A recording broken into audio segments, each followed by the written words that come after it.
2014 marks the 20th anniversary of MEFMI, the Macroeconomic and Financial Management Institute of Eastern and Southern Africa. MEFMI was established in 1994 and is now regionally owned by 13 African member states. With headquarters in Harare, Zimbabwe, MEFMI's mandate is to assist member countries in addressing problems surrounding debt and macroeconomic management, as well as broader aspects of the financial sector. The long-term objective is to contribute towards strong and sustained growth and, in turn, alleviate poverty in the region. MEFMI is governed by a board of governors. This board comprises of several governors of central banks and permanent secretaries within the ministries of finance of member states. The board is responsible for appointing the executive committee, which consists of 5 MEFMI members. This committee oversees and provides guidance to the management team, being the executive director, the director of finance and administration, and the directors of the 3 operational programs. Macroeconomic management, debt management, financial sector management. The Secretariat is the principal vehicle for the design, delivery and administration of MEFMI activities and is based in the MEFMI head offices in Harare. The global crisis since 2008 has resulted in MEFMI being inundated with demand from both member and non-member states for specific capacity interventions. These capacity interventions help mitigate crisis and ensure sustainable economic development in the region. They also boost effective trade and regional integration policies. MEFMI has designed flexible instruments, tools, and frameworks for member nations to use in order to increase the effectiveness of their government and economic policies. Activities are benchmarked to international standards to promote best practice and transparency. Projects are run over 5-year periods called phases, and regular assessments undertaken to determine the need and impact of tools in capacity building. MEFMI has done a fantastic job in implementing its mandate, which is mainly about macroeconomic policies in the member countries. I'm particularly proud of the work they have done in improving management of the economy, of the economies of our countries, of our member countries, and in training, generally capacity building. So, before I kick off, let me maybe make a small the impact of MEFMI is tremendous in the institutions that we deal with. But if I can start with the area where you can easily count the numbers. If you look at the training of fellows, those are people who teach others. We have quite a large number of fellows now that have been trained by MEFMI. And just by the account, one can see that a lot of capacity has been created. I think MEFMI has been one of ACBF's success stories. MEFMI has been very, very successful in what it's doing in terms of building capacity for macroeconomic management, especially in supporting the people in ministries of finance, in central banks and planning commissions. And over the years, I think it has done a great job in building this capacity. We have, this is the 4th phase of support that ACBF has been providing to, or has provided to MEFMI. And we are very pleased with the performance of MEFMI at this point in time in terms of fulfilling its objectives. I think that in the area of capacity building, I think MEFMI has done extremely well. Tailor-made courses that were designed for governments and central banks in the region, I think have delivered much more than we had anticipated. We have benefited as well. We have our own people in the bank, even in the ministries, who also have benefited from this, and some of them are in the pool that MEFMI is able to utilize to impart knowledge in other countries as well. It is really in the context of working with the doers, and that context of doing which makes or distinguishes MEFMI from other institutes or other capacity building institutions. The MEFMI Fellowship Program is a hands-on kind of program, unlike pure academic exercise. I think a number of us who did take up the fellowship programs have been able to introduce change in our own organization in the area of regulation, whether it's in the bond market or bank supervision or even in the area of payment systems. MEFMI gives a hands-on experience in your area of expertise. So they expose you through attachments to other central banks, attachments to the industry, and also they attach you to a mentor who is experienced in that particular area. They ground you to become a professional so that you can conduct your work more effectively. I was drilled a lot in financial programming as well as macroeconomic analysis. This has actually assisted me in trying to strengthen the way we do economic policy analysis in Malawi. Because of that, my analysis or contribution was actually recognized in the bank, and I was moved to the governor's office, where I was actually giving the governor some policy advice for a period of 2.5 years. After that, there was need to strengthen the research and statistics department. And therefore, I was seen as a right person to head the research and statistics department. I did a fellowship on capital markets development.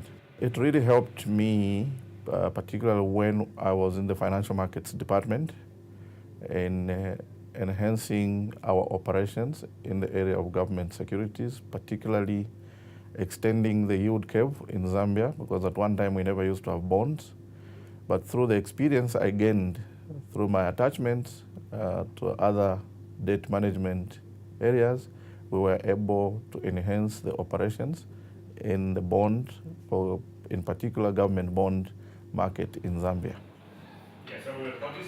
Capacity building is so central in the sense that the human resource is the major resource that we have. So what MEFMI have been doing is to have an intensified short course in building our capacity in macroeconomic management of the central bank, of ministries of finance, and I think that's why the economies of the Eastern region have been sustaining macroeconomic management. MEFMI has made a huge difference in terms of building our competencies and capacity for macroeconomic policy making. One of the major achievements that has been made by the macroeconomic management program has been the development and launch of the private capital monitoring system, the MEFMI PCMS, which started operating in 2010.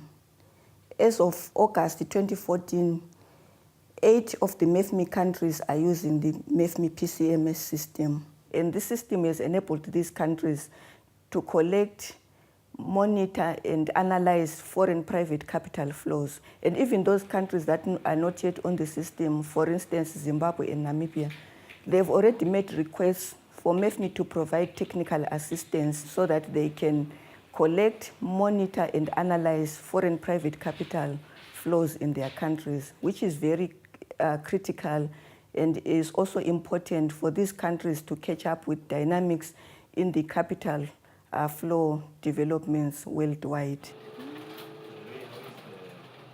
The debt management program has made tremendous achievements over the last 20 years. When MEFMI was set up, we had a situation where most of our member countries actually did not even have debt databases, and therefore the data quality and availability of data itself was a major issue.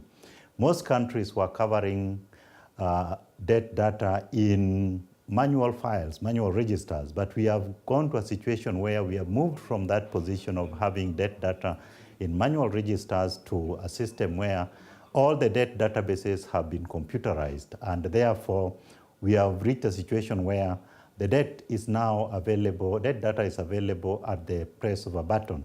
And this has made a tremendous change because of the quality of the debt data that is helping in policy and strategy formulation.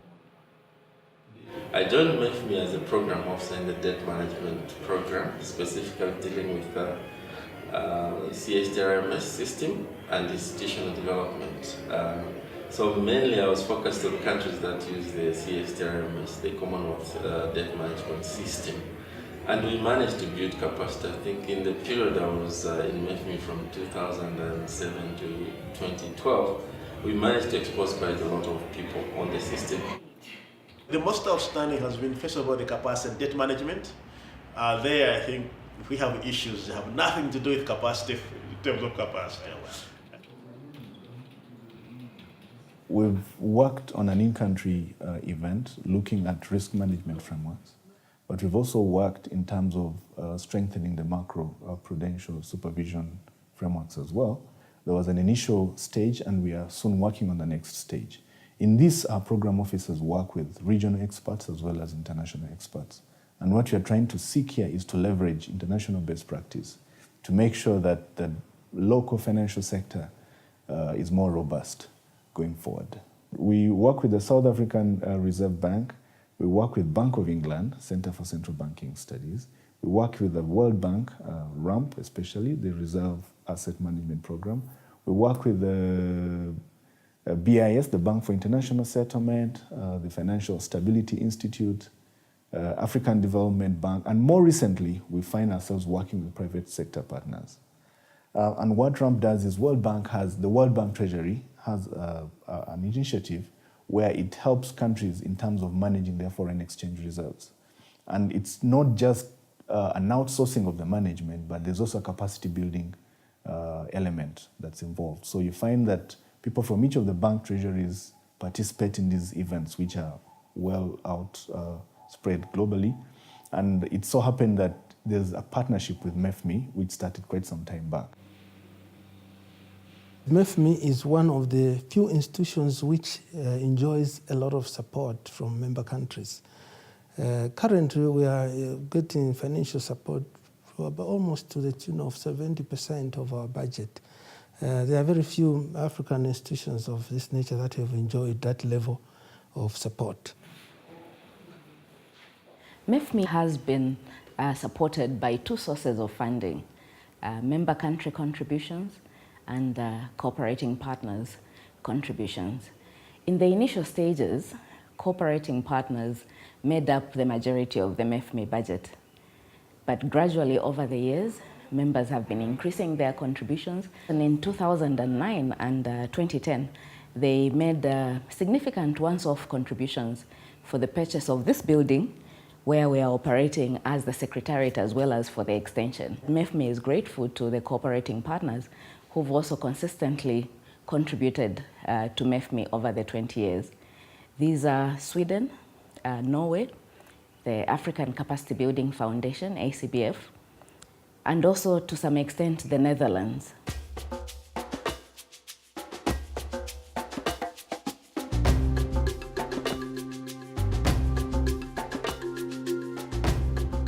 You have done well, extremely well. And I think on the basis of the track record, if now we look at MEFMI's sustainability in the future, it means more work just to ground that credibility and make sure that there is continuity. As we look forward, we've seen that there has been an agreement within your member countries to increase their contributions over the next at least 3 years, and I expect that that will continue. And because of your high-level partnerships, there will be commitment to continue those payments. So for the Norwegian Embassy, we feel that MEFMI will be a truly sustainable organization going forward, because you will remain relevant and you will meet the needs of your partners with your in-country workshops as well as your regional workshops. So we see only great success for MEFMI going forward. In the next 5 years, I would like to achieve more in enhancing the capacity building efforts of our countries. Now, ACBF-MEFMI relationship has really contributed to really helping countries in Southern and East Africa that are supported by MEFMI to be able to really put in place economic policies, implement these policies, and really monitor and evaluate them. So some of the successes you're seeing today in terms of sound macroeconomic environment that is contributing to the high growth rates in many African countries, can be attributable to this kind of capacity that has been developed. So if you look across the sub-region where MEFMI supports, you would see that there's better macroeconomic management. Economies are better in really designing, implementing, and monitoring economic policies that will enhance their growth potential. Going forward, we hope that we can eliminate the 30% remaining so that MEFMI becomes a wholly African financed institution. I'm saying this because if you depend so much on donors, there could come a time when some of the donors get the so-called donor fatigue, and then you might not implement your programs. As MEFMI celebrates 20 years of existence, the Institute is cognizant of the enormous capacity gaps that continue to exist in the region. The dynamic nature of issues addressed by MEFMI requires consistent and reliable support to ensure that solutions are long-term. The improvement of macroeconomic, financial, and debt management policies are a critical contribution towards the alleviation of poverty in a sustainable, responsible way. MEFMI recognizes the importance of the role they play in empowering member countries and thanks their partners, members, and investors for their input and support over the last 20 years.